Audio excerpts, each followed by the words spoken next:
అంశాలన్నిటినీ ప్రభుత్వం మీద ఎత్తి చూపించినప్పుడు ఈ ప్రభుత్వం ఇప్పుడున్నటువంటి ఎన్డీఏ ప్రభుత్వం, అది తెలుగుదేశం పార్టీ అధ్యక్షుడు చంద్రబాబు నాయుడు గారు కావచ్చు, లేదా పవన్ కళ్యాణ్ కావచ్చు, లేదు అంటే భారతీయ జనతా పార్టీ కావచ్చు.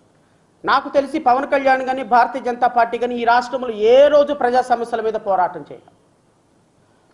చేయలేదు.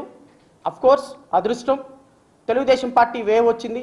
ఆ వేవ్లో భారతీయ జనతా పార్టీ జనసేన కూడా కలిసి వెళ్ళిపోయినాయి. ప్రజలు ఆశీర్వదించారు.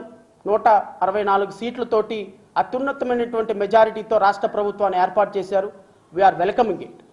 కానీ నేను మీ ద్వారా ఇప్పుడు ఏర్పాటైనటువంటి కొత్త ప్రభుత్వానికి కూడా కొన్ని సూచనలు చేయాలనుకుంటున్నాను.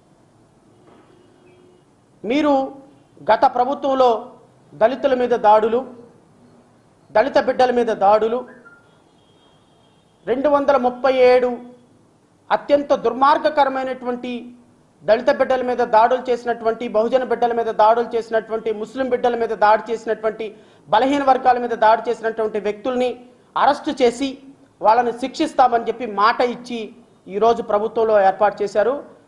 ప్రతిరోజు మీరు ఏ విధంగా పనిచేస్తున్నారు, ఈ వీళ్ళకి శిక్ష వేయించే విషయంలో మీరు ఏ చర్యలు తీసుకుంటున్నారు అనే దాని మీద మేము వాచ్ డాగ్ లాగా వాచ్ చేస్తూ ఉంటాం.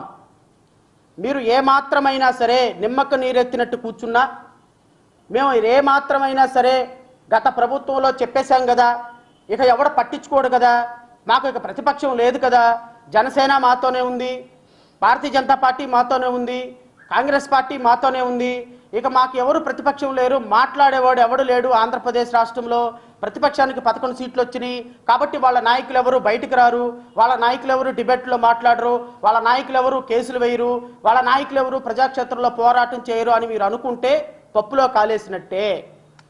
గత ప్రభుత్వంలో ఎంతవరకు అయితే పోరాటం చేశామో అంతకి రెట్టించిన ఉత్సాహంతో ఎన్డీఏ ప్రభుత్వం మీద పోరాటం చేస్తాము. ఖచ్చితంగా న్యాయ పోరాటం చేస్తాం, ప్రజాక్షేత్రంలో పోరాటం చేస్తాం, రోడ్ల మీదకి వస్తాం, మళ్ళీ ధర్నాలు రాస్తారోకోలు చేస్తాం. మీరు కనుక చెప్పిన పని చేయకపోతే, ప్రజాక్షేత్రంలో మీరు ఇచ్చిన హామీలు నెరవేర్చకపోతే ఖచ్చితంగా మీ ప్రభుత్వాన్ని ప్రశ్నించడానికి ఖచ్చితంగా ప్రజాస్వామ్యవాదులుగా మేము ఉంటాం.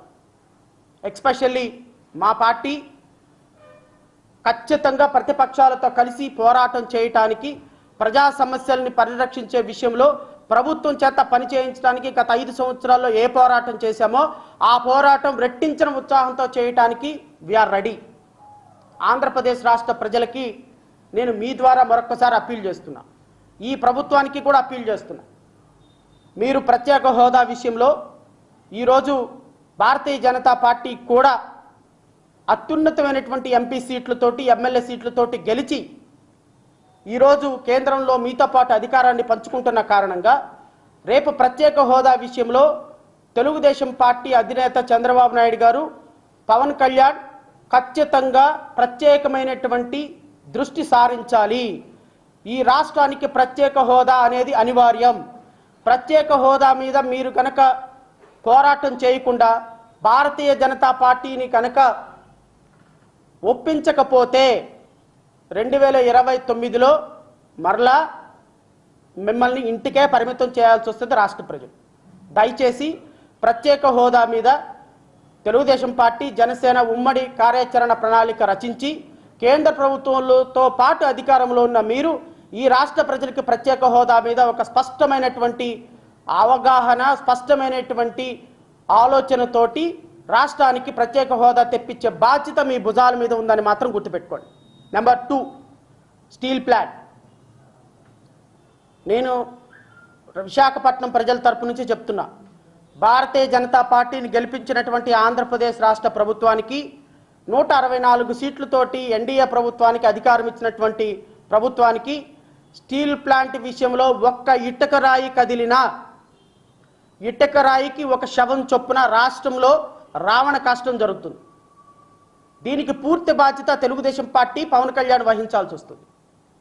స్టీల్ ప్లాంట్ విషయంలో మీరు ఎంత తొందరగా ఒక స్పష్టమైనటువంటి ప్రకటన భారతీయ జనతా పార్టీ ద్వారా చేయిస్తే అంత మంచిది ఎన్డీఏ ప్రభుత్వానికి. నెంబర్ 3, ప్రత్యేక railway zone. Visakha railway zone మీద అతి త్వరలో స్పష్టమైనటువంటి ప్రకటన. ఇవన్నీ మీరు చెప్పిన మాటలే, ఇవన్నీ కూడా ఎన్డీఏ ప్రభుత్వం చెప్పిన మాటలు, గౌరవ ముఖ్యమంత్రి చంద్రబాబు నాయుడు గారు చెప్పిన మాటలు, గౌరవ ఉప ముఖ్యమంత్రి పవన్ కళ్యాణ్ చెప్పినటువంటి మాటలు, ఎన్డీఏ ప్రభుత్వంలో కీలకమైన పాత్ర పోషించే భారతీయ జనతా పార్టీ ఇచ్చినటువంటి అష్యూరెన్సెస్.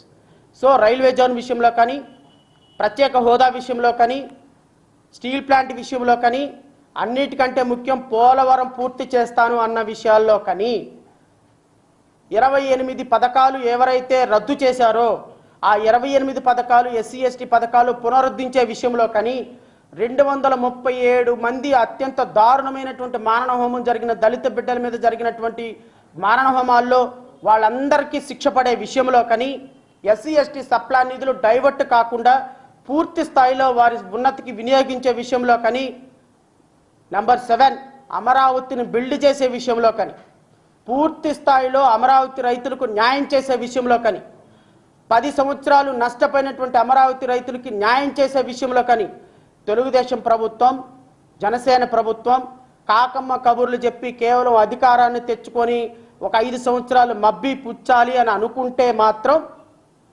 ఖచ్చితంగా రోడ్డు మీదకి రావాల్సి వస్తుంది. ఎంప్లాయీస్కి ఏం చేస్తారు? మీరు ఏం మాటిచ్చి వచ్చారు? సూపర్ 6 ఎలా అమలు పరుస్తున్నారు? సూపర్ 6 అమలు పరిచే విషయంలో చిన్న తేడా వచ్చినా, ఎంప్లాయీస్ విషయంలో చిన్న తేడా వచ్చినా, అమరావతి రైతుల విషయంలో చిన్న తేడా వచ్చినా, ప్రత్యేక హోదా విషయంలో మీరు వెనకడుగు వేసినా, పవన్ కళ్యాణ్ గారు మీరు చెప్పినట్టు సిపిఎస్ విషయంలో ఒక స్పష్టమైనటువంటి ప్రకటన చేస్తాను, అది ఓపీఎస్ ఇస్తానా సిపిఎస్ ఇస్తాననే దాని మీద మీరు చేసినటువంటి ప్రకటన మాకు తెలుసు. ఖచ్చితంగా దాని మీద మీరు ఒక విధి విధానాలు నిర్వర్తించాల్సి వస్తుంది. దళిత బిడ్డలకు సంబంధించిన విషయాల్లో కానీ, రాష్ట్రంలో జరిగినటువంటి అమానుష విషయాల్లో కానీ, గత ప్రభుత్వం చేసినటువంటి డిస్ట్రక్షన్స్ విషయాల్లో కానీ, చాలా అంశాల్లో ఈ ప్రభుత్వం ఇచ్చినటువంటి ప్రతి వాగ్దానాన్ని నిర్వర్తించి ప్రజలు ఇచ్చినటువంటి మ్యాండేట్ని కాపాడుకుంటారు అని భావిస్తున్నాం. ఇప్పుడు హనీమూన్ పీరియడ్లో ఉంది. ఇంతకు మించి నేను ఎక్కువ ఈ ప్రభుత్వం మీద విమర్శలు చేయటం కూడా పద్ధతి కాదు.